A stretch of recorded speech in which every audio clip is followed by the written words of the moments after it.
There's some rumors that the U.S. Special Operations budget is about to get a pretty substantial haircut, 10 to 20% to be specific. Now, this is far from a sure thing, and all the reports I've seen at this point cite retired military personnel. They're in advisory roles or unnamed congressional staffers, so far from a solid source, but I do think it's worth talking about. I mean, recent budgets for Special Operations Command is in the $13 billion a year range. That's a lot of money.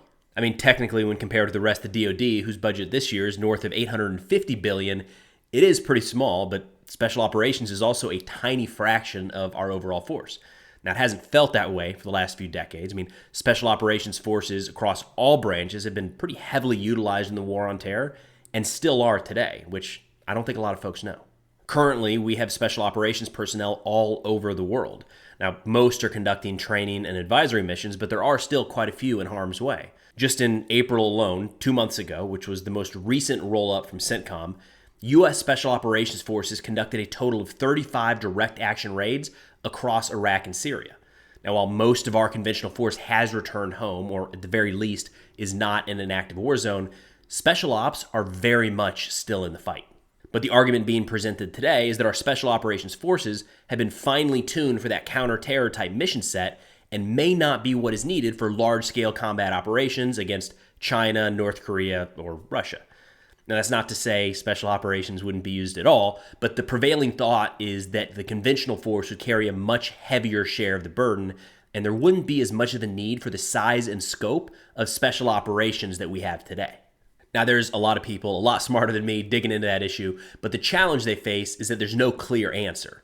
On the one hand, building up a highly proficient, professional Special Operations force like we have today takes a lot of time.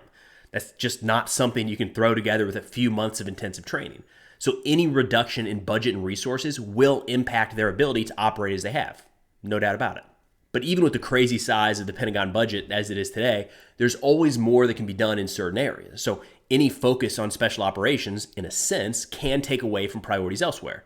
Now, is that something that could hamper us in a future fight? Now, I'm not going to pretend like the Pentagon has their budget and spending all buttoned up. I mean, what's it been, like 5 audits in a row now they've been unable to pass? There's no excuse there. But anytime contentious cuts like this come up, I can't help but think what that means for all sorts of various programs that could benefit from additional or continued funding. But unfortunately, I don't think there's a quick fix to the Pentagon audit issues, at least not before decisions are going to be made as to whether or not to cut funding for Special Operations. So, what do you think? Are Special Operations going to be as important in a future conventional fight as they have been over the last few decades? Now, shifting over to what I'm sure is going to be a contentious issue, but an important one to talk about.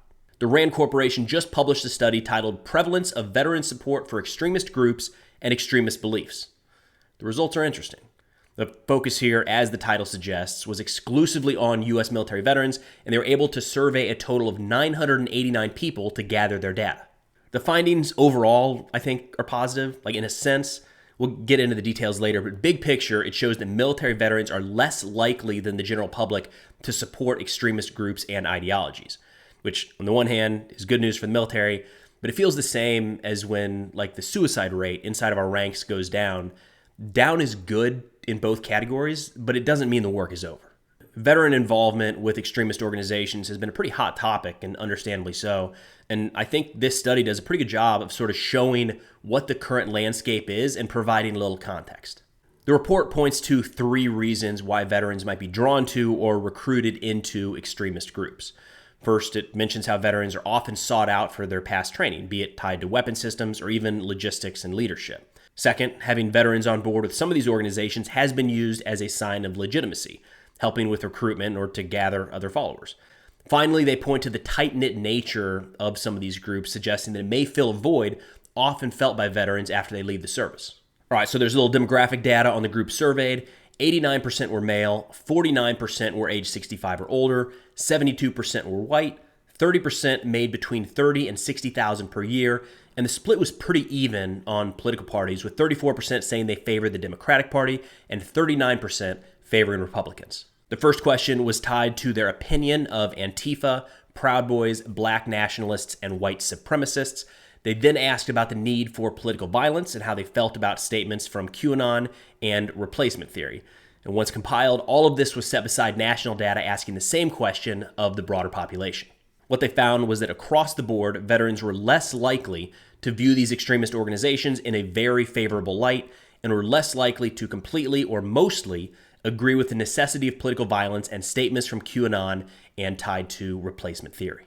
The study also broke out some of these answers by branch, and the only really major outlier here was that Marine veterans were more likely to show some level of support to any one of these extremist groups than veterans of the Army, Navy, or Air Force. When looking at the comparison across branches for extremist ideologies, again, Marine Corps veterans were sort of the outlier here. The percentage of Marine veterans voicing some degree of support for QAnon was about the same as the other branches, but was quite a bit higher when it came to support of political violence or the Great Replacement Theory. And lastly, we've got a leadership transition kicking off at the top levels of the U.S. military. On May 25th, President Biden announced that he'd nominated Air Force General C.Q. Brown to be the next chairman of the Joint Chiefs of Staff. Pending his approval by the Senate, General Brown would replace General Milley, whose 3-year term is coming to a close. The chairman of the Joint Chiefs of Staff is the highest-ranking officer in the U.S. military and serves as the principal military advisor to the president. Now, the Joint Chiefs of Staff is then comprised of the chairman and a vice chairman, the Chief of Staff of the Army, the Commandant of the Marine Corps, the Chief of Naval Operations, Chief of Staff of the Air Force, Chief of Space Operations, and the Chief of the National Guard Bureau. There's not a lot of controversy around General Brown. He had no problems being appointed the Air Force Chief of Staff by the Senate back in 2020, so no reason to expect this round to be any different. As a little history, General Brown commissioned out of Texas Tech in 1984. From there, he served as an F-16 pilot, commanded the 8th Fighter Wing in Korea, the 31st Fighter Wing in Italy, and before his most recent assignment in Washington was the commander of Pacific Air Forces. General Brown actually came on the national scene a few years ago.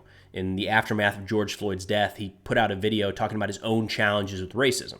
And given that his own Senate confirmation was still ongoing, a lot of folks viewed that as a pretty bold but brave move, essentially showing that he felt strong enough about the topic to put himself out there publicly, recognizing that not everyone would agree with it, and it could be detrimental to or even cost him his career.